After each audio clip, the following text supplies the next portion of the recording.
Yep, that tastes like victories. Ladies and gentlemen, welcome back to yet another episode of Sippin With Sin. Appreciate you all being here. Appreciate you hanging out and listening for yet another week. You are awesome. That's all I have to say about that. You're awesome, plain and simple. But we have a fun episode ahead. We got some shows that debuted. We're going to continue some conversation about a previous show, as well as some other topics and stuff and things to talk about. So, without further ado, let's get right into the thing. And welcome back, our yet again returning conqueror and hero, the one, the only, Christian. Hello, everyone. It's good to be back for another episode. Yes, sir. It's good to have you back. It's good to still be going. We're however many weeks in now at this point. So, I mean, we're over, I think we may actually be over half a year's worth of podcast, doing a weekly episodic podcast. So that's pretty awesome. Yeah, man, time flies, man. It doesn't even feel like it. It is. It keeps us busy. But as you may know, if you've listened before, if you're brand new here, what we like to do with every episode to start it off is what we've been watching, reading, listening to, or playing every week. And I'll actually go ahead and start because I really haven't had a busy week on stuff. I've been preparing for fantasy football because I enjoy playing fantasy football every year, and we got some drafts coming up. So I've been kind of looking at that a little bit. But other than that, we finished up Entourage. I think we talked about that in the last episode. And the missus elected for us to start True Blood. So we've been watching True Blood. I will say it's almost like a guilty pleasure show. It's really not the greatest, especially as the seasons progress. The last several seasons, there's just so much stuff where people are literally everything. Like, it's to a point where it's like, Jesus, is anybody just a normal human anymore in this? But it's a fun show. The missus informs me that the show is boo-boo shoes compared to the books, but she loves Eric Northman, Alexander Skarsgård in it. So she endorsed it, and pretty much we're on like season 2 or 3, and she has told me probably 87 million times that's not how it happens in the books. So, yeah. Apparently... So she read them. Yeah, she's read the books multiple times. She said the books are fantastic. And there's a rumor it's going to get rebooted. I don't know if that's true or if it's even happening. But I know some people like the show, but if you've read the books, apparently the books are like far superior than the show and what they did. Like, a lot of stuff's changed, and yeah. So we've been watching that nice little vampire show. Vampire has a Sookie. You got to do the Sookie voice every time you talk about True Blood. Sookie. You have Sookie, which is Anna Paquin in it, Alexander Skarsgård, Stephen Moyer, and then on down. I just went blank on her. Oh my God, Daredevil girl. Christian. Is it Ryan Anton in that? Yes, he's in that too. What is her name? Jessica Jones is the only thing that's coming to my mind. It's not Jessica Jones. It's Oh. What is the assistant to God, Matt Murdock's assistant? Karen Page. Thank you. God, why could I not think of that? Yes, Karen Page, Deborah Ann Wall, I think is how you say her name. Wool? Yeah. She's in it. I mean, there's a pretty good cast in it. It's a fun show. There is stuff that, yeah, I don't know. I mean, there's stuff like, I just remember the first few seasons, I was like, okay. Do what? Isn't her character's name Jessica? Yes, Jessica Hamby. I remember for like a little bit, Jessica was my favorite. And I have to think, like, was Jessica my favorite because I thought she was super attractive? Or was she my favorite because she was like brand new to everything? And she was kind of like a surrogate to the audience. You know, she was learning, we were learning. And then Sookie also was learning a bunch of this stuff at the same time, but she's like special, right? So it was a little different. So Deborah Ann Wool's character, Jessica, I remember when she got turned by Bill. She got turned because wasn't Bill like commanded to make her? Yes. Like, he didn't want to, right? Yeah, he was commanded by the Magister. Yeah, that's right. Because I remember him really not wanting to do that. And then Jessica being kind of pissed off because I'm pretty sure because it's been a long time since I watched True Blood, but if I'm not mistaken, her character is like eternally a virgin. Is that correct? Yes. Yeah, that's got to be annoying, especially if you're especially if you're a woman. Like that has to be annoying to have to go through the same thing all the time. Like Yeah. that's really Did you like the irritating. show? So full disclosure, I didn't read the books. I knew that it was based off of a book series, but I just watched it. So yeah, I really enjoyed the show. The first like 3, 4 seasons, I remember really being into it, and then falling off pretty hard after that because they just kind of got It got progressively crazy. worse. What's up? It got crazy. Like, it got a little overkill on like all the supernatural. Like, everything is, I don't know. It did get pretty insane. I remember really hating Eric, and then he gets like I remember he got a haircut like immediately because he got blood all in his hair, Yeah. and then he gets a haircut, and I remember him just being like such a piece of shit, and then I don't know, dude. It's the same thing that you deal with when it comes to vampire romance shows. Like you got Buffy the Vampire Slayer, you got True Blood, you got Vampire Diaries. Uh, Literally insert any vampire kind of drama, and that happens. But there's always a good vampire or a vampire that the audience, kind of takes as the good person, good character, and then you have another one who's either the bad boy or a straight up villain, right? And those characters always love the main like character, the main woman in the series, in the show, in the book, whatever. Like it happened with Buffy with Spike and Angel. It happened in True Blood with Eric and Bill, and it happens in Vampire Diaries with I think his name's Damon and I don't remember the characters' names in that because that show was that shit was a lot. But anyway, all I'm saying is every time you have those, it's a love triangle with like the bad boy and then the good boy essentially. And it's in Twilight's the same fucking way. It's just that We don't it was speak a of that movie. vampire and a werewolf. But like with all that said, I was really annoyed that Suki like starts to really like Eric. Like Eric shows his emotions when his master dies. Godric, I believe, is his Yep. name. Um, and that was like the only time I really gave a shit about Eric's character. And the other thing I I can't like believe you about don't like Eric, Eric. I actually really like Eric. Bill's a piece of shit. Eric's just annoying as shit. He's such a little bitch. Like I'm not gonna lie to you, he's such a little bitch. Like if you watch the show, and I'm only speaking on the show, I can't speak to the novels because I haven't read them. But when it comes to the show, Eric's such a little bitch. Like everything that he does is to spite someone else or to assert dominance. Which I mean, cool. There's characters like that in every bit of media. I totally understand that. But like, my thing is, does Eric really give a fuck about Suki, or does he just want You're Suki saying it because wrong. You gotta she's do Suki. but does he just want her because she's in a sense unattainable, right? Like Bill, you find out like anybody who's listening to this, if I'm spoiling True Blood for you, it's I it's a mean, it's super been old out show. since God, dude. It's been over for years at this point. I don't even know when it come out.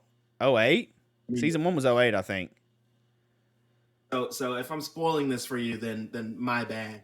But when you get to later seasons and Suki starts to like fall in love with Eric and shit, and then you find out that Bill literally goes to meet Suki and all this because he was commanded to do so to find out what she is and all this stuff. Like Eric only spills the beans on that shit so that Suki will leave him so that she will go to Eric. And I'm just like, I understand that, but that's some real high school alpha male bullshit, dude. Like he's such a little bitch, dude. Like watching the show, from what I remember, I just remember being like, dude, you have cool moments, like pretty much everybody does, but you're just so annoying. The best thing I think Eric ever did, from what I can remember, is Sire. What's her name? I can't remember her name right now. But Pam? his Pam. Yeah, Pam is the shit. I fucking love Pam. I remember loving Pam and Lafayette and Okay, so in the uh, books, apparently Lafayette like dies hella early. I heard that he died early in the books, but he was such a likable character that they Yeah, kept him he around. stays around for the entirety of the show, I'm pretty sure. I don't think Lafayette ever dies. Yeah, I know he comes close a few times, but he definitely lives at least to the last season. Yeah. And then I know that Bill becomes like a fucking vampire god at some point on the last season, and Yeah. I I don't didn't like even watch Bill. the last. Bill's like, you're made to like Bill. Like, he's this old, hopeless romantic, whatever vampire. And then he just turns into the gigantic piece of shit that he is. So, and this is the last thing I'm going to say about that before we move on, because we definitely should move on. But Bill is absolutely one of the most likable characters in the show, and they do that at the start of the fucking show. He's one of the most just relatable esque characters when it comes to like being a vampire and shit. Like I really enjoy that. And they turn him into like the villain towards the end, but that shit wasn't really earned. And that's one of the things that I hated, absolutely hated about the last season was Bill's turn just wasn't earned. I think, doesn't he And come back as a good guy in the last season? Like, he kind of, I honestly I couldn't tell you because I I don't can't remember. remember finishing the last season because I just didn't like We're him on turning. season 3, I think, and the turn is starting to happen where like he goes from being, Sookie, Bill, love, happy, like honorable to he's starting to shift. And I believe it's like several seasons he's just literally a scumbag, and that's when Sookie like strays to other people. And I Yeah. feel like he kind of has a redemption in the last season, but I could be wrong. I don't know. I just remember I really liked Alcide's character, and They shit on him like Alcide. constantly shit on that character. Do what? Anyway, though, I'm moving on. I can't keep talking about True Blood. I'll just Okay, finish this. Alcide. I just have to say this: how are you going to have Alcide? And there's a spoiler if you haven't watched it. Literally, the show has been out. I don't know, it's probably been done like at least 6 years, maybe longer. I don't know. But Alcide, how are you going to have that character? And spoiler, he dies walking in the damn woods and gets shot in the head. Like, for real? And he's a werewolf, by the way. Like, just walking as a human gets popped in the head. And I was like, are you kidding me? That's how you take him out? Such a shitty way for him to go. Yeah, they really fumbled the bag on that. Yeah. Okay. And there's other issues in the show. But it's, I don't know. Like I said, she's read the books, and then we were trying to figure out something to watch. She was like, let's watch that. And so we started watching True Blood. So, True Blood, yeah. It's based on novels, though, and the novels are Southern Vampire Mysteries. So, apparently the books, and I've heard it from more than just her, that the books are way, way better. So, if you like to read, maybe check those out if you like vampire stuff and things. I actually do like to read, and I've attempted to check out the first couple of novels from like my local library a couple of times, but the first book is always checked out. So I'm trying to hunt down a copy of the first volume super cheap or for free because I definitely want to read those, and that's actually been something I've been trying to do for months. And without you bringing it up, I've been trying to locate the first novel for a long time. Gotcha. Something else I've been into, I played Rumbleverse. I tried that. I think last Friday we tried that. It's been a bit of a headache with trying to stream. We've had interweb issues and stuff like that, so it's kind of thrown a monkey wrench in our plans and our streaming. But we did check out Rumbleverse. If you're not familiar with Rumbleverse, it is a free-to-play brawler battle royale game. And essentially it's like wrestling. It's literally like this crazy looking cartoony wrestling thing. And I'm not going to lie, the first probably 30, 40 minutes of me playing it, I was just like, what the shit is going on? I was confused. I felt like stuff wasn't hitting move-wise. And I was like, this sucks. But then I started kind of getting a feel for it. Kind of like you do with fighting games, you kind of have to adjust. I got a feel for it. I figured out more about abilities. And then I was literally kicking people in the balls and sending them flying with like a punt kick and diamond cutting people, RKO, and doing all kinds of shit. Super kicking people. And it's pretty damn fun. I can't lie. It's actually pretty damn fun. It's getting good reviews too. I think IGN gave it a 9 out of 10. It's a free-to-play game. It's on through Epic, but you can get it on pretty much every platform. It's pretty fun. Pretty fun. It's over the top big time, and it's hilarious. And I think with people, like I played with a community member once, and it was pretty fun with a person. So I imagine if you have a friend to like duo up, it'll be even better. But I enjoyed it. Good to know. Yep. And I'm gonna make Christian play it with me. So get ready. Um, that's about it. There's one other thing I've watched this week, but we're gonna save that for an upcoming segment. And yeah, let's see what Christian's been in. Christian, what you been into this week? Well, with my partner, we've been watching. We just started watching Kitchen Nightmares Oh Lord. with Gordon Ramsay, the chef. So that's been fun watching him, talk mad shit to these people and then them freak out when he tells them that their food. That's always hilarious. I also started watching Smallville again from season one. So I've watched like I don't know nine, maybe maybe 9 episodes of Smallville. Just I'm watching it on Hulu, and I forgot that I had Hulu, but apparently I do. It's not. I don't know who's the fuck's paying for it, to be honest with you. But and I checked my bank account too to see if I was paying for Hulu, and I'm not. So I don't know Do you why have Hulu. Spotify? I do, but I don't have that bundle deal. I mean, I think if you just had premium or I don't know, it used to be a deal where if you had Spotify, you could get Hulu Yeah, for well, I free. was So gonna watch Prey, and I haven't started watching Prey yet because of how many ads you get on Hulu. Like it's ridiculous, dude. Um, but while I'm watching Smallville, I'm usually doing other stuff like artwork and studying up on some other stuff I got to get going on. So I've been doing that. But I also started watching a movie on Netflix called Day Shift, and I don't know if we talked about that or not. But speaking of vampires, Day Shift is another vampire film that's a Netflix original starring Jamie Foxx and like Snoop Dogg. And I've watched a chunk of the movie, and I gotta say, man, it's not bad. I actually enjoy the film. I like the vampire lore in it. The action's not bad. The comedy leaves something to be desired. I'm not the biggest fan of Jamie Foxx's comedy, and the other character that we're getting that kind of energy from is I can't think of his name right now. Uh, Geez, this is gonna bother me for the rest of the day, but he was in 21 Jump Street. He was like the main like college villain. He's the brother of James Franco. Dave Franco. oh It's Dave yeah, Franco. yeah.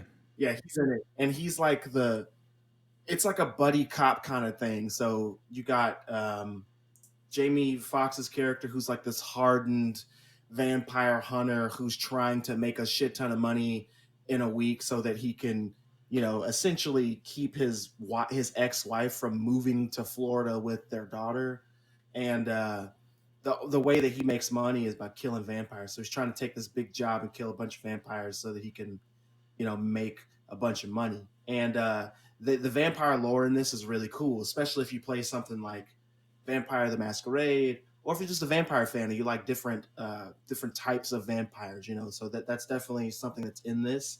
So I'm enjoying the film right now. I really do like it. It's definitely worth a watch. Excuse me. I haven't finished the movie yet, but I gotta say, like, if I had to judge this movie right now and what I've seen, I'd probably give it like a solid 7 out of 10. So definitely check it out. It's not a super long movie, from what I understand. I think it's like 2 hours. So I mean, it's not like the shortest movie ever, but if you got 2 hours to spare, it's definitely worth a watch, especially if you like vampire stuff. The only thing right now, aside from some of the comedy that I don't like, is the color palette of the movie. And I just think that a lot of the like during the day, right? Because it's called day shift. He works a day shift for these vampires during the day, the whoever is like coloring this movie, it's really fucking bright, and it has like this kind of like overtone over the film, like this filter, if you would, and the filter makes all the yellows look really like kind of gold and sandy ish. So like when you first start the film, you'll see exactly what I'm talking about. But other than that weird kind of filter that they have over the film, so all the colors pop a different way. Like all the reds really pop, all the yellows really pop, and like I know that's why they're doing it, but it's kind of distracting. It feels like a movie that was made in like the late '90s. But aside from that, I'm really enjoying the film. I like the characters for the most part. Snoop Dogg is in the movie just enough. He's not in it too much. I really like his character. Like his character, like all the women love him. He's like this fucking weird cowboy character, and like every woman in this movie is just like infatuated with him, and he doesn't like make it a thing. He knows that it's happening, and that like adds to the comedy of it. It's just really funny. So I definitely recommend you guys checking that out if you have the opportunity. Aside from that, I've been reading this week. I've been reading Batman Superman Omnibus. It's volume one of that. I actually bought that for myself for my birthday, and I've just been reading that. I realized I haven't really read a whole lot of that material because I didn't really enjoy the artwork so much so, but I do really enjoy the story. It's really nice seeing what Batman and Superman have to say about each other all the time when they're fighting alongside each other and even arguing. It's really cool to get in their heads for that. So if you're a big fan of DC, if you like Batman, if you like Superman, I think Batman Superman Omnibus Volume One is a great buy. I got mine. I actually got mine on Amazon because I had some credit, so it was an easy buy for me. And I liked getting it within 2 days. So there's that. And then aside from that, man, I've been watching Sandman. I know we talked about it last week, but I'm like one. I got one episode left. I believe I started the last episode last night, so I know like where it's going and what's happening. Man, I gotta say, man, this show is one of the best comic book shows I've ever seen, It's so damn and that good. says I was it super impressed. God damn, like if I had to rank this show 1 to 10, I would absolutely give this shit a 10. There's no fucking way I couldn't give this show a 10. And I see what you were saying last week when we talked about when you were talking about death, dude. I know that people are upset that Death is cast Dude, as a Death is woman of color. fantastic. But everybody who had a problem with her being cast as a black woman instead of a white woman, like even myself, like I grew up reading Death as like a goth chick, and she's still that. She still wears the all black. She still has the black lipstick. She still has the black fingernail polish. Like she is Death for all intents and purposes. And the actress they got to play her is fantastic. Death Yep. is so good, dude. When I saw that episode, when I saw the episode, I was like, anybody that's seen this and still has a problem is just a fucking idiot. It's so. It Oh was my just, god, it's she's too one of my good. favorite parts of the show by far. Mhm. Like when you told me last week For good that reason. anything Death is in the comic literally steals Yeah, like that issue or that book. yeah, Like yeah. that's how I feel about the show. Like her portion, although it's not a huge segment, is amazing. It's so good and it's It's definitely impactful. not. I felt It's like. definitely not. You get most of an episode devoted to Death and her. She's honestly just talking to Morpheus, to our titular Sandman character. And our Dream. I've been calling him Dream, so I'm just gonna keep continue calling him Dream. But she's talking to Dream, and it's fucking amazing. And then you see Dream's, I guess, friendship with Hob. What's his name? Hob Gatling, I think is his name. I can't remember off the top of my head right now, but they meet each other every century, every hundred Oh yeah. years The at mortal the guy. same place. Yeah, same place at the same time. They meet every year, and I love that because that's directly from the comics. They adapted that almost to the T. It's so fucking good. I love it so much, and that's pretty much exactly how it happened in the comics. So when I was watching it, all that shit was just coming to life. The fight with Dream and Lucifer was almost directly from the comics. They changed some shit around for I'm assuming budgetary reasons, but when you get them talking about each other and like uh, uh, one upping each other essentially with their fight, like I am, I'm a snake, this and that. I am a hawk. I am this. I am a horse Anti-life or mounted whatever. hunter. I am anti-life. Yeah, the anti-life part is for the comic fans. That's like a subtle reference to like Dark Side and And then his answer hope is unending Superman. his quest for the anti-life equation. But yeah. But Would anyway, him being Hope be Superman too? Also though. no, not necessarily, because Superman, like the S standing for hope, is something that they said in the Man of Steel films, but the S didn't stand for hope in older stuff. Like the S stands for whatever the writer wants it to stand for. It's really just the crest of the House of L.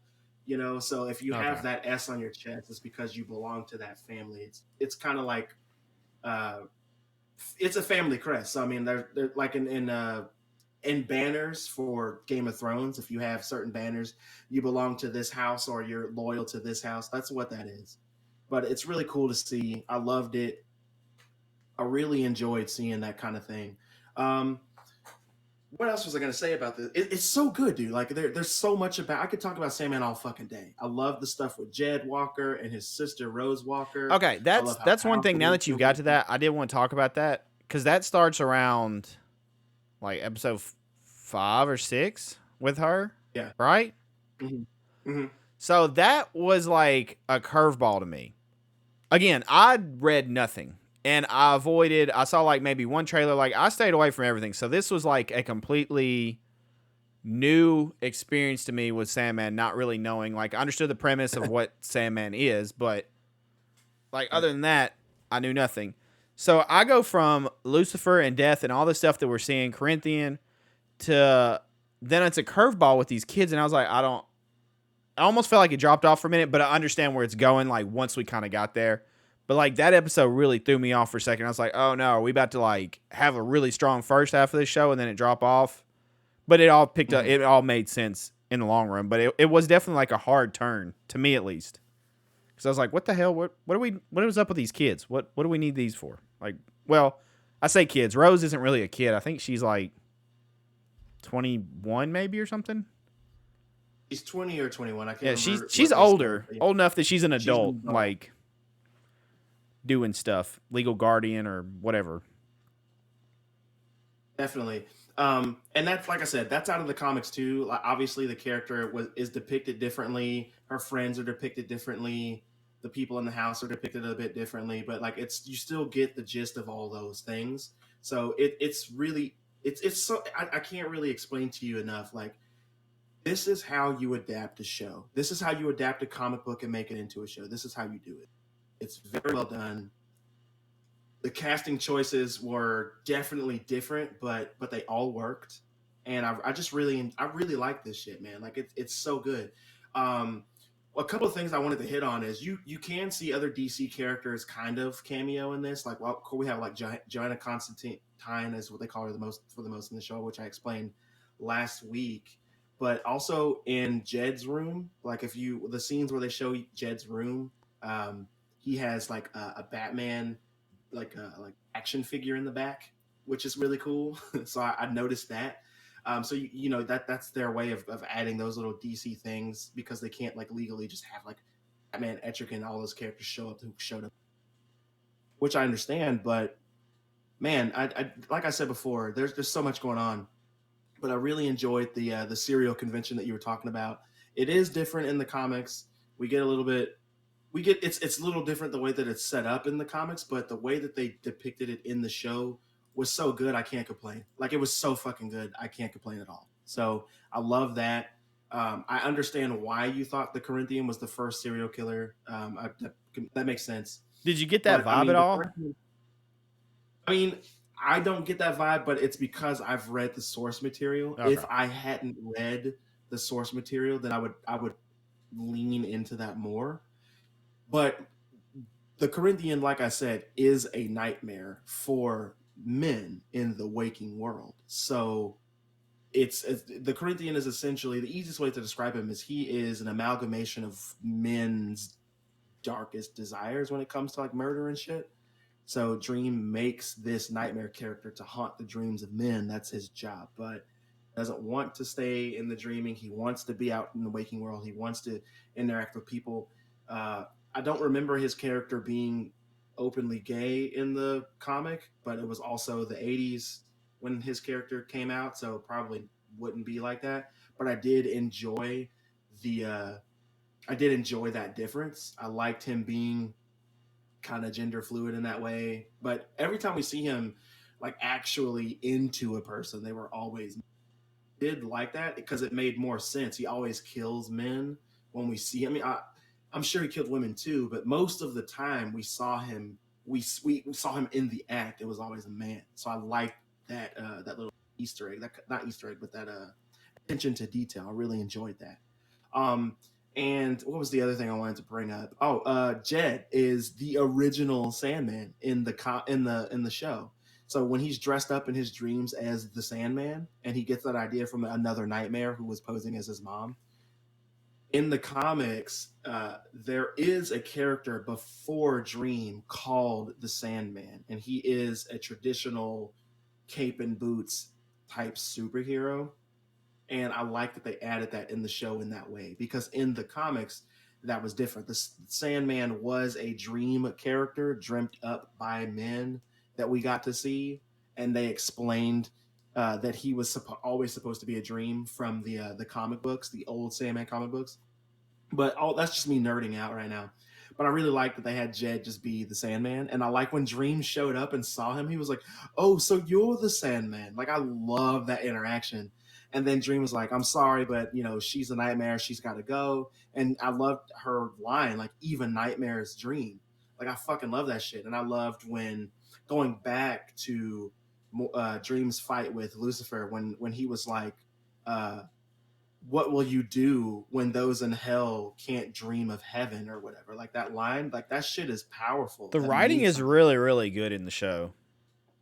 Yeah, and it's because a lot of the lines, like, so when we meet Death and she's talking to Dream, when Dream is talking to Lucifer, when Dream is talking to Rose, like a lot of those interactions are dialogues pulled directly from the comic. And I'll send some of those to you So on that's awesome. Instagram, like after the fact, but they're pulled directly from the comic. The way it's shot, what they say, what they're wearing, it's directly in the book. So it's so good, dude. Good. Well, And it's that's about just damn showing time you. someone like stayed super true to the source material. And I feel like Yeah, doing absolutely. so, they have literally knocked this out of the park. Like, Yeah, I went in with not really knowing what to expect, no source material. I know you definitely had like an expectation, but for me, it blew me away. The wife loved it. We both were super intrigued with it and just engrossed.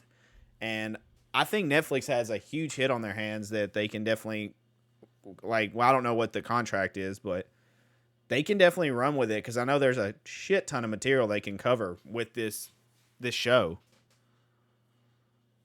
absolutely. I mean, I don't want to get into it too much and tell you what's going to happen, because obviously you're watching the show, so I don't want to ruin that. Um, what I can say is, if this they could do this for several more seasons if they follow the comics. And I mean, actually, you know what? I'm not going to say anything. You know, All they I just can need to say stick to is, what they're doing for this one. I know they have to do more seasons. This show has been too big of a hit with too good of reviews for them not to do it, especially with Stranger Things wrapping up. They may have their next, mhm, big show. They yeah, have to do more seasons. If they just follow the formula literally they did for this season, then they'll be golden, I think. I mean, absolutely. The comics do get really weird and trippy later. I can definitely say that they do get really weird. They do get really fucking trippy. There's a lot of shit going on with these, with other gods and stuff, other pantheons of gods but aren't you that we kind get of allowed into. that with it being a dream, like based around a dream, the king of dreams and stuff? Like that gives you the affordability to have weird stuff and crazy visuals in places and stuff, correct? I mean, Yeah, no, the only reason I'm bringing that up is because the show, if they continue doing the show like it's done in the comics, stuff is going to get real strange later on. But when you get to the end of everything, it all makes sense. And there's so many other characters that we need to meet. Like, I'm pretty sure that we meet like Loki and Thor at some point in this, hmm. in the comics. Like towards the end of the comics, we meet them. There's so many other characters. Like, there's a lot going on. They could do a lot with this, and I'm just really excited it to be a thing. But that's the last thing I'm going to say about that. The other thing that I was about to start watching and I didn't get the chance to. I know I brought it up earlier, but Netflix also has another new show out that's animated, and it's called Tekken Bloodlines, which is loosely based off of the Tekken fighting game Hmm. story. So I'm really excited to see that, and I hope that it's good. Tekken is one of those fighting games I don't talk about a whole lot, but I really do like Tekken. I just haven't played it in so long that I'm super rusty, so I don't like to talk a whole lot of shit. But about me like playing. But the first I want to say Tekken 1, 2, 3, Tekken Tag, up until Tekken 5. Like I played Tekken religiously up until about Tekken 6. Didn't play a whole lot of Tekken 6. Then Tekken 7 came out. It was pretty good. I think the only thing I didn't like about the latest Tekken 7 was how the characters came out. Like I didn't really like having to do all this DLC for all the characters. But Tekken's great. I love it. I've liked it. I've liked the story. You got Hahachi, Jin, Kazuya, June, Orger. You've got Yoshimitsu, King, obviously 1 and 2. You've got Paul. There's God, I can't even think of all the characters' names right now off the top of my head, but like Kazuya was my favorite character from the jump, and then like the whole Devil Gene stuff. Like I hope they bring that into the story. Like I can't wait to watch this show. I hope it's good. I haven't looked at any reviews on this shit yet. So next week, I'm sure I will talk about that and what I've been watching. But I'm just super excited for it. It's out. So if you guys are listening to this and haven't seen it, give it a shot. Let me know what you thought. Hit us up on our socials and let us know, or hit us up here and tell us what you think. But yeah, that's what I've been watching. So I guess we can get to before I wanted to say one more thing about Sandman. It come across my timeline, and Sandman, the Netflix Sandman account on Twitter actually tweeted it, and it's the meme of the. I'm sure you've seen it. It's the dude like at a concert or somewhere. He's standing there, and the chick's like yelling at him. Her mouth's like all open, and she's pointing. Do you know what I'm talking about? Sounds familiar, but I don't want to lie to you. It's all over the internet right now, but she kind of looks like she's going to throw up on him, too. It's kind of hard to tell what she's doing. Anyways, it's Sandman tweeted, "We begin in the waking world, which humanity insists on calling the real world, as if your dreams have no effect upon the choices you make. You mortals go about your work, your loves, your wars, as if the waking lives are all that matter. But there's another life that awaits you." I was like, so good. Oh yeah, I do know the meme you're talking about. The girl, she has like a pink yes, yeah, or whatever on. Yeah. It's that meme with that, and they tweeted that, and I thought it was kind of funny. So next week we'll have. I might check out Tekken, just because I've played Tekken before, so I may watch that. Also, I was gonna say there's a movie. I think we're watching the new Top Gun soon. So Nice. maybe I'll talk about that.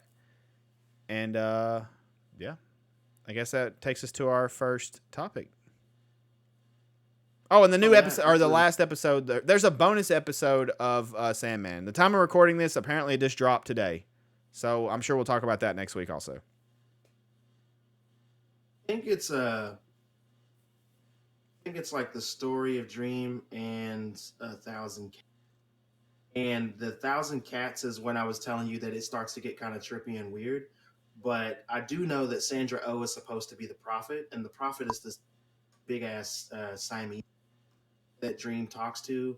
And every time Dream talks to someone, he appears to them as like one of their race. So like he appears to them as a cat. When the cats are dreaming, essentially, he appears to them as a cat.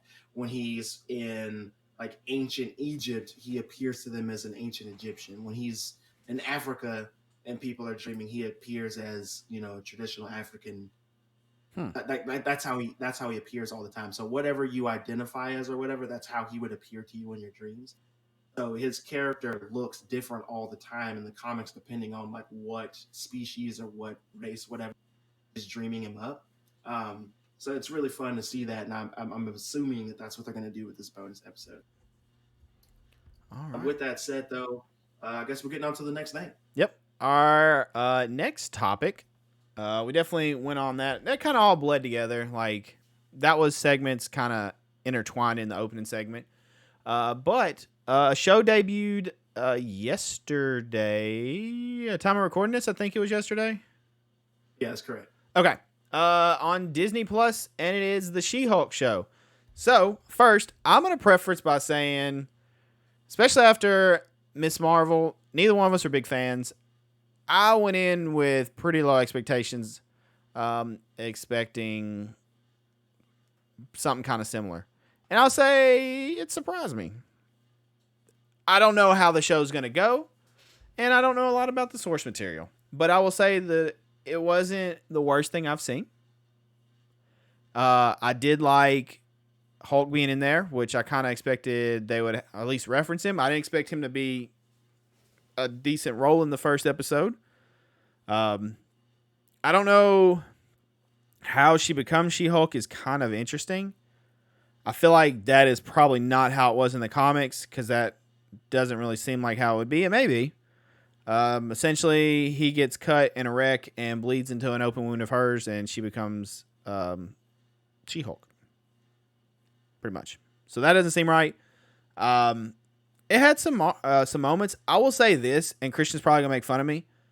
There are two parts that stick out in my mind that kind of were like, hey, this isn't going to be Miss Marvel. It's a little more adult. One of them would be when she's training with Hulk to kind of like get a feel for what she can do now. He pushes her off a cliff and she flips him off and then calls him a dick. And I was like, okay, that is a little more mature than what we previously had. And the next one will be the post-credit scene where she's yelling that Captain America fucks.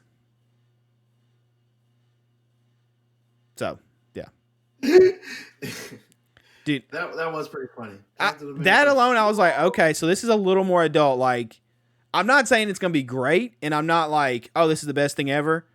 But I'm saying my expectations were pretty damn low after Miss Marvel. I'm not going to lie. And it was better than I thought it would be. So I'm definitely going to continue to watch it and see where it goes from here. But I thought I was entertained for like the 37 minutes of the first episode. Like, I was interested.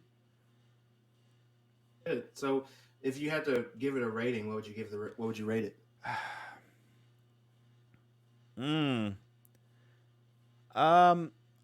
First thing that popped in my head is like maybe a 6.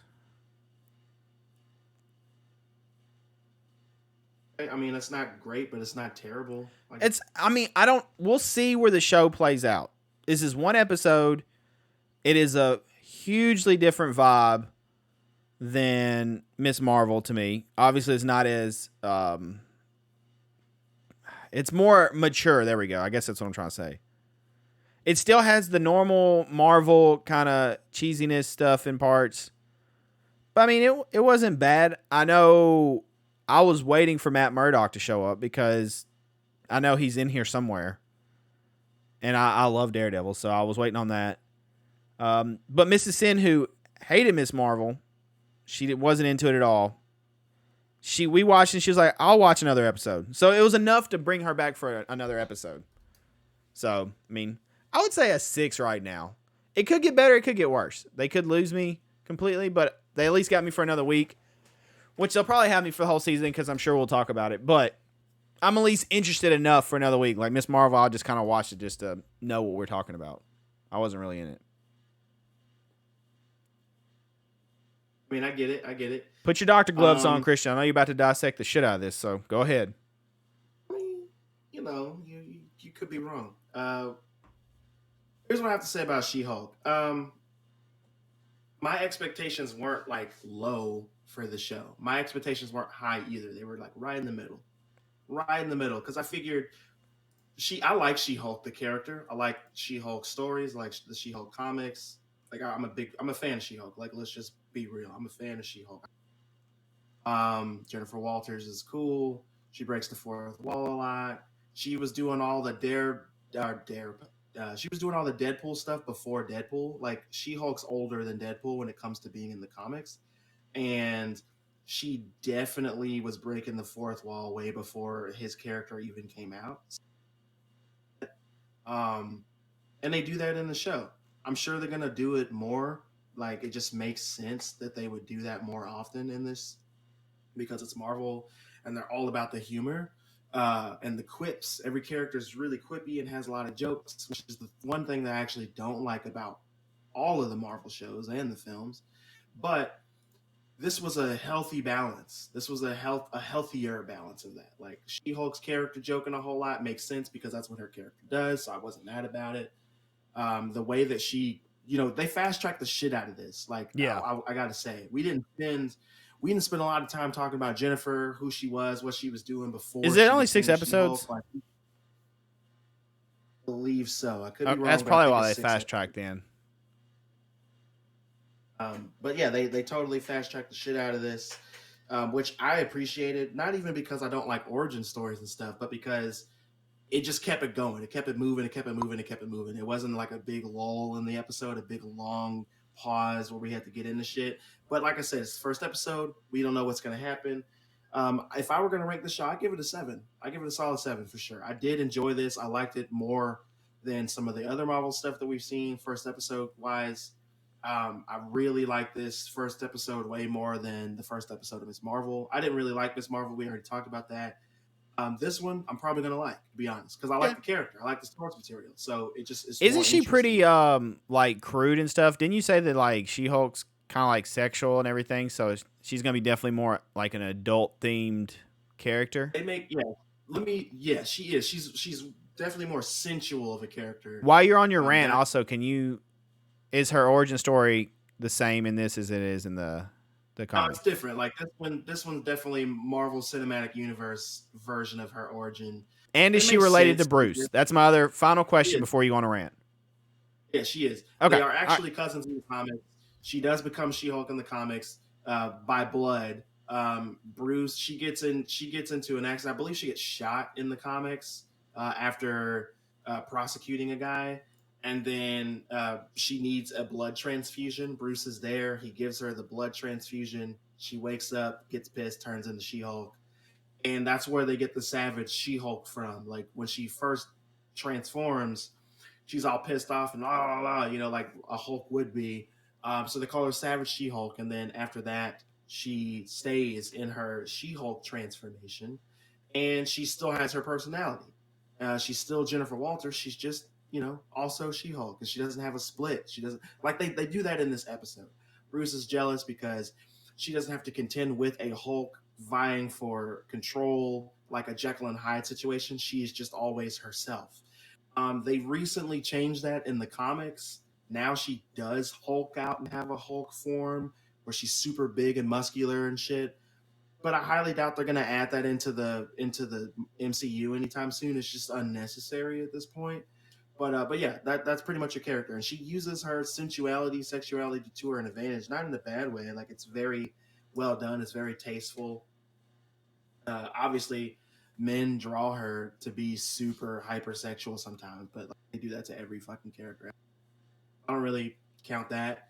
I do like that they explained that she's in control of her emotions way more than Bruce because being a woman is different from being a man. Like you can, so many things can happen to you being a woman. So I really enjoyed that was a very quick, easy way to explain why she has that. But this is what I didn't like. I'm gonna get into what I didn't like about this. I love everything about the She-Hulk character. I don't love the stuff about the Hulk, You and don't that's love the just been a what? thing. I love everything about She-Hulk. I don't love everything about the Hulk, Bruce Banner. The reason for that is because they shit on the Hulk so much in these movies, man. Like Hulk is one of my absolute favorite all-time OG characters in Marvel. You ask me any day my top 3 favorite Marvel characters, Hulk's probably going to be one on the list. Like he's always going to be in my top 3. He might be my favorite character in Marvel history. I just like him that much. I like his character. I like the dichotomy of the Hulk. I like the personality stuff. But that's what I was getting into. In the movies, we don't really see that Bruce is a troubled man. He has several personalities, and that's what happens when he hulks out. The Hulk is a personality of Bruce's that he has because of past trauma when he was a kid, being abused by his dad. Like they never get into any of that shit in the movies, and that's a detriment to the character. Another thing that the MCU has done to the Hulk's character that really pisses me off is when Bruce uses the Infinity Gauntlet and snaps everyone back, his arm is just fucked up. And I was like, okay, that's fine, sure. And then at the end of the movie, we see him in the sling, and I'm like, okay, I guess he is just taking longer to heal or whatever. But that's some bullshit, though. When Bruce turns into the Hulk, he heals whatever injuries he has. It doesn't fucking matter. He heals, and then once he's healed, that's it. So, like for an example, if Bruce gets his arm blown off and then hulks out, his arm is going to regenerate and heal up, and then that's fucking it. The reason why that's a problem for me with the movies and stuff is because they're making it seem like, oh well, Bruce used their Hulk used the Infinity Gauntlet and he snapped and his arm is permanently damaged, and the only thing that could heal his arm was DNA from his cousin who takes the gamma differently than he does. So I was just like, how the fuck is this even a thing? The Hulk's healing factor is on par with fucking Wolverine, bro. Like, or Deadpool for that matter. Like the Hulk's healing factor is one of the best parts about being the fucking Hulk. Like that's one thing I just don't like. I hate that about the character in general. It's really annoying to me. I've never been on board with that shit. And this whole smart Hulk thing, like they just didn't call him Professor Hulk like he is in the comics. The Professor Hulk is when Bruce Banner and Hulk kind of come to terms, and you get Bruce Banner with the Hulk body, but he's not as strong as Savage Hulk, the one we're used to, that kind of yells and says, "Leave me alone" all the time, Hulk smash. Like he's not as strong. Like I hate that they don't do that. And for a minute, I was like, well, maybe they're calling him Smart Hulk because, like he said, he didn't give himself the name. Other people gave him that name, but maybe they're holding Professor Hulk because that's a personality that we'll get into at some point because that's a whole nother thing. But it doesn't seem like that's going to be the case. It seems like Marvel is simplifying things and changing shit around like they do. And that's just one of those changes that I just fucking don't like. Uh, and it's crazy because my only issues with She Hulk wasn't anything to do with She Hulk, it was with Bruce Banner Hulk. So that's just really annoying for me. Um, with that said, I hope that that's something that they rectify in the future. I hope that they really give the Hulk the respect he's due. Like the Hulk is one of the strongest beings in the Marvel universe, and they show us that he's still strong. Like when they're doing the boulder toss practice or whatever, and she throws her boulder farther than him, and then he picks his up and then throws it into fucking outer space. Like I love that they're showing us, like, yeah, he's still stronger than her, much stronger than her. Um, I do like that, but it's not really just a contest of strength. It's just the Hulk's character in general has been severely nerfed, and I don't think that they're going to do anything with him. And I'm assuming it's because of rights issues with the character. I don't know, but like they're just doing him a disservice, man. It really they're really shitting on Hulk, and I just don't like that.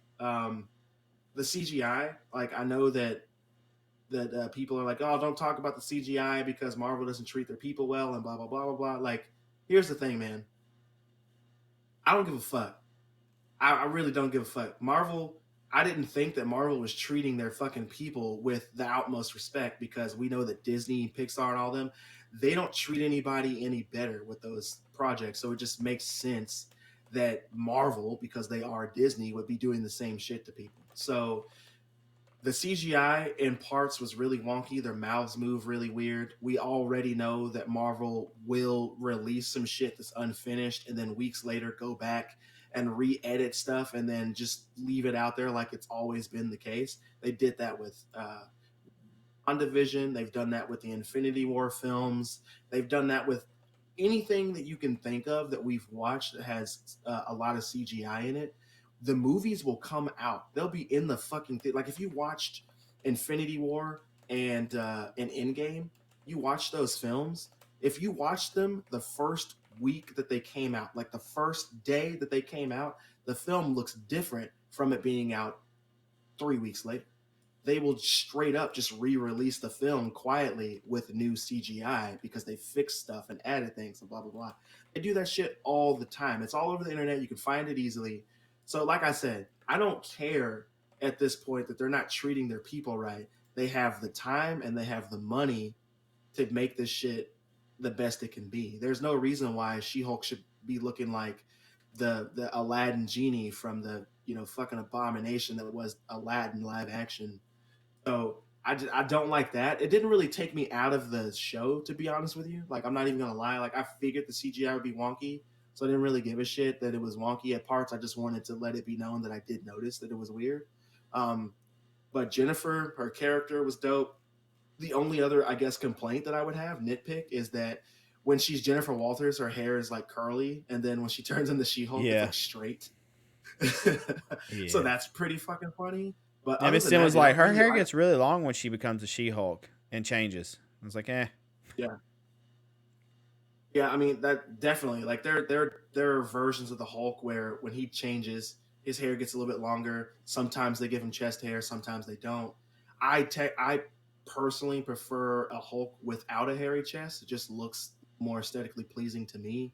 But because Mark Ruffalo has chest hair, they just give this Hulk chest hair too, and they make him look old. Like Mark Ruffalo isn't getting any younger; he's an older guy, and his Hulk looks like he's a fucking old man.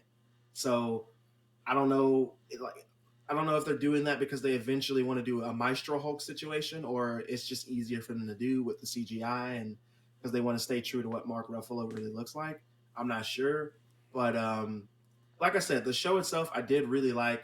Titania was in this episode at the very end. That fight was like so fucking anticlimactic, bro. Like I mean, I get why it happened, but it was just so quick. It was so quick. She turns into She-Hulk at the end, punches this woman, and it's done. And like, I get that. Like, it's really funny and it's cool to see. I just expected a little bit more, but you know, whatever. I didn't hate it. I didn't hate the show. I really enjoyed it. I can't wait for next week. I'm excited to see where they go with this. I can't wait to see Daredevil. Uh, I'm not gonna lie. One of the things I'm looking forward to the most with She-Hulk is just seeing Matt Murdock, seeing Daredevil. I want to see some of this court case drama stuff because that's a lot of what the She-Hulk comics are for the people listening who aren't familiar with the character. Like her comics aren't just all action; they're courthouse dramas for sure, especially the latest ones. And then at one point she joins the Fantastic Four. Like the Thing leaves, she joins the Fantastic Four to kind of replace him. Those stories are fantastic. Does Daredevil John and Byrne's, her paths cross quite a bit from being like lawyers and stuff, or is that kind of how it happens they in the do comic? cross paths with each other for sure. They do definitely cross paths with each other. It's not like often, but it definitely happens because it makes sense. They're both lawyers, so yeah. Do they work But she together works like as Daredevil and not She-Hulk? really, not really. Like that's not really a thing that you see too often in the Dang. comics. I gotta say, I will say the firm that she's going against in this episode, I can't remember the like GC whatever, I can't remember right now. Whatever that firm is that she was going against in this episode at the end, that's the firm that she actually works for in the comics. So I'm assuming that she's about to get that job next episode. It just makes.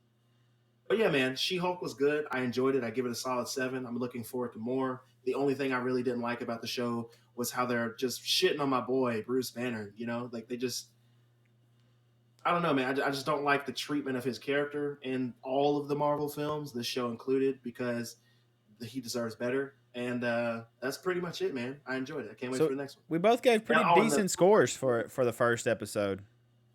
yeah, and I've learned that we're supposed to have a post-credit scene at the end of every episode, and I think they're all going to be like little comedy bits. But we're supposed to be getting post-credit scenes for pretty much all the episodes, so stay tuned for those. Okay. For the episodes to come.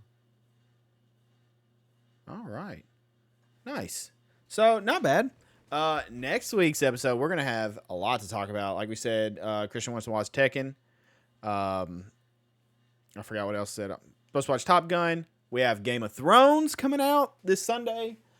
So we'll have that to talk about. We got more She-Hulk. We'll have some stuff to chitty chat about next week. But Christian, is there anything else you want to talk about, or should we go to last call? Should we wrap her up? That was it, man. Last call. Last call time. All right, what do we have this week? We need a drum roll. Christian, give me a drum roll. He actually gave me a drum roll. Good job. Oh, so proud of you. So proud of you. Okay. Sweeney, the one and only Irishman himself, Mad Sweeney, comes in this week with the last call question. But before we do that, you know what we have to do. It's that time, listeners. Pass the whiskey. Pass that whiskey. Get your drinks ready. It's closing time. You don't have to go home, but you got to get the hell up out of here. Whiskey! All right. Question is from Matt Sweeney. He says, lately I've been changing my clothing lineup, and when it comes to footwear, I am an all-around type guy. But I've branched out and got a pair of high-top basketball shoes. They are comfy, and so far I love them. My question is, what's your favorite type of footwear, and is there a type of brand you tend to stick close by? I wasn't really sure where that was going at first. I wasn't going to lie. I was kind of confused. But, okay, so, favorite type of footwear, and is there a brand you tend to stick by? Do you want me to take that first, or you want to go first? I mean, for me, I probably do a lot of like running shoes because they tend to be comfortable. I guess you would consider them running shoes. Um, for the last several years, I've been rocking a lot of Nike. I like Nike shoes, but I will say I had my first. I got a pair of Adidas last Christmas. I can't talk right now. Last Christmas, and I've been wearing them for the last like 8 months, and they're extremely comfortable, and I love them. So, probably just a training slash running shoe for me usually. Something that I like, a lightweight shoe that isn't like real heavy, and I can just kind of put on and like have pretty good cushion. Basketball shoes are dope though. I have wore basketball shoes before, but I tend to just go with that usually. Cool. For me, I'm gonna be completely candid with you. I fucking hate basketball shoes so much. Hate them. I think they're ugly. I don't give a shit what anybody says. Jordans just don't look pleasing to me. They I've don't look never owned a aesthetically pair of pleasing. Jordans. Just basketball shoes in general. It doesn't matter I don't know that I've who it owned a is. player's basketball shoe now I think about it. Like basketball shoes, most of the basketball shoes I've had are like when I actually played basketball. So I had to have a basketball shoe. That's fair. I think if you're playing basketball, basketball shoes work. But other than that, no. I used to rock skate shoes all the time, like Osiris's, Vans, all that. I used to wear skate shoes all the time. I'm a little older now, so I feel like I should start not necessarily dressing my age, but definitely adapting my wardrobe. So now, if it honestly depends on the season, man. If I'm in the summertime at home, I'm rocking a pair of slides, and if it's a brand, it's Adidas. If I'm going out, usually I'm out walking, running, doing some kind of exercise, trying to stay in some kind of shape. Right now, I kind of look like a plastic bag, but I'm trying to fix that. So I do wear a lot of Adidas. I'm a fan. I like Adidas a lot. If I'm doing something a little bit more dressy and going out, but it's not like I'm not like dressing up in a suit or anything. I'm just wearing like some nice pants or whatever jeans. Then I like to do high tops. I do like high top Nikes over high top Adidas. I think that they're better, they're more comfortable.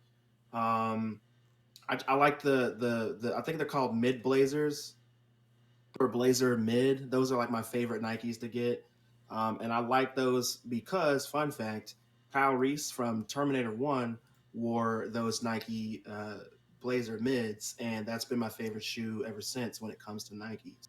Always get that. If I'm going Nike, it's going to be those high tops. It's like a mid high top, so it's not super high, but it's still a high top. And then other than that, man, in the wintertime, I'm a Doc Martin guy, bro. Like I love Doc Martens. It's like a tradition for me to get a new pair of Doc Martens once a year. I don't always honor that tradition because Doc Martens can get expensive. They get a little pricey, but I love Doc Martens. I love when I see them out. And when I see women wearing Doc Martens, like I'm probably gonna comment you if you're wearing Doc Martens. That's just my shit. So I'm actually looking to get, I'd say, a pair of Doc Martens as well. All right. Nice. So we'll see. But yeah, man, like I said, I like slides when I'm at home. I like running shoes, preferably Adidas. If I'm going out somewhere and I want to look put together and I'm not wearing some kind of dress shoe or dress boot looking thing, then it's probably going to be some high top mids. But other than that, man, Doc Martens in the wintertime. So that's me. Gotcha. Wear a And lot I of gotta say, Croc if flip you flops around haven't my house. I worn love those things. if you haven't worn Doc Martens, give them a shot. My first pair of Doc Martens was actually not the leather pair that you would typically think of. It was the cloth pair, and I love those. I wore those motherfuckers so much that I wore a hole in them, and I finally had to get rid of them. And that was one of the saddest days of my life. So I might actually get a new pair of those clock Doc Martens this year. If not, then I'll get some probably burgundy looking leather pairs because I really do like the burgundy ones, really dark burgundy that you can wear with a lot of things. So we'll see what happens. But I'm definitely getting a new pair of Docs this year, and I'm definitely getting a new pair of Adidas soon because I go running and walking all the time, and my pair of Adidas look real busted. So it's time to upgrade. But yeah, man, that's for me. That's my shoes. All right. Thank you, Sweeney, for the question. We appreciate it. And again, if you would like your last call question to be answered on the podcast or featured, go to the Gilded server, gilded.gg/Sinister pack, and an application just put from the podcast. There's a whole section dedicated just to the podcast. You can have everything from where to stay connected with our socials to episode chat, topics, suggestions, drinks. Last call questions. That's where you can post yours for us to read it on the podcast. We also have a section for Sinister Tales where you can put personal horror stories or scary stories and things on the internet that we could talk about possibly on our Sinister Tales segment. There's even Christian's Corner where you can talk comics with him or art, music, movies, shows, all that stuff. You can also reach us on our social media at Sippin With Sin, SIPP with SIPPIN. I cannot spell. There's like a bunch of stuff going on in the background. SIPPIN with Sin on Twitter, Instagram, Facebook, and TikTok. Hit us up there. Follow there. Show us some love. You can submit your last call question there. Others have done it before, so do that as well. We greatly appreciate it. We love to hear from you guys. Or let us know what you think about She-Hulk. Like Christian said, we would love to hear your opinion on that. Or Sandman or anything. We love hearing feedback from you guys. And you can follow me on my personal social medias. I am Sinister TV everywhere. I stream live on Twitch, twitch.tv/IamSinisterTV. On Facebook Gaming, fb.gg/IamSinisterTV. And on TikTok at IamSinisterTV. Hit me up there. Say hello. Tell me you're from the podcast. Show some love. And if you have a last call question, you can hit me up with that on there as well. Christian, where can the folks find you on social media?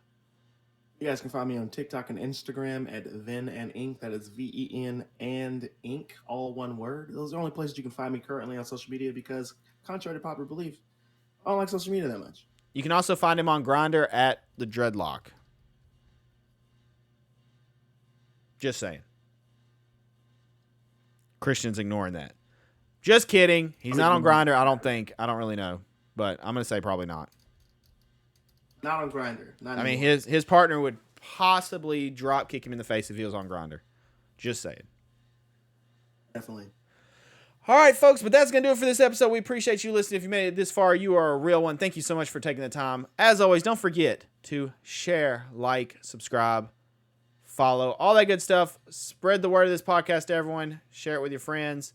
New episodes every Wednesday, 8 a.m. Central Time. Comes out on Spotify, Apple, Overcast, Google Podcast, Anchor.fm, and more. And the video version comes out on YouTube at 8 a.m. Central Time every Wednesday on my personal YouTube, youtube.com/IamSinister. Go subscribe over there. Listen to the video version. You can see us. You can see our reaction. Well, at least my reaction. And you can tell Christian to get a damn camera so he can be on this as well. But that's going to do it for this episode. We appreciate you all. Thank you for listening. Thank you for showing love each week. And we'll see you guys next week. Christian, shut it down. Thank you all so much for tuning in to yet another episode of Sipping With Sin. Be sure to leave a 5-star review, smash that like button, and leave your recommendations in the comments section below. But most importantly, don't get gutted. That's right. See you guys next week.